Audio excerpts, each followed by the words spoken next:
দেখো এখানে কি বলেছে, বলেছে 3 candidates লোক PQR participated in an election. P got 35% more vote than Q. দেখো তিনটে ভোটার ছিল PQR, P 35% বেশি পেয়েছে কিউ এর থেকে। আমি ধরলাম কিউ এর ভোট 100টা, তাহলে 35% বেশি মানে কত হবে? 135 P হয়ে যাবে।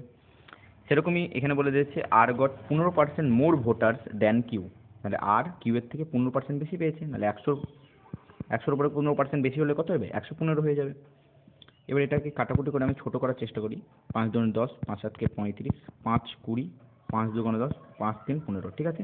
এবার বলেছে পি আর কে 2412 ভোটে হারিয়েছে। এখানে করে দেখতে পাচ্ছি 4 ভোট, এই 4 ভোটে বইয়ে বলে দিয়েছে 2412, তাহলে একের ভ্যালু কত হয়ে যাবে? একের ভ্যালু হয়ে যাবে 603, ঠিক আছে। এবার দেখো বলেছে কি if 90% voter voted and no valid or illegal votes were cast, যদি ভ্যালিড যেগুলো বাদ চলে গেছে সেই ভোটগুলোকে বাদ মানে সেগুলোকে যুক্ত না করি, নাহলে সেটা 90% ভোটার হচ্ছে। এই যে ভ্যালুটা দেখতে পাচ্ছি আমি, এই ভোটটা যদি গুনি তাহলে কত হচ্ছে? 27 + 23 + 20 অর্থাৎ 70টা ভোট। তাহলে অর্থাৎ 70টা ভোটের যদি ভ্যালু বের করি তো কত হবে? 7 3 21 টাকা খাতাম 2 7 42 0, অর্থাৎ এই যে ভোটটা হচ্ছে এটাই হচ্ছে 90% ভোট, কারণ এই ভোটটাই তো দিয়েছে মানুষ। এবং অর্থাৎ 90% ভোটটাই কি হয়ে যাচ্ছে? 90% ভোটটাই হয়ে যাচ্ছে 42210।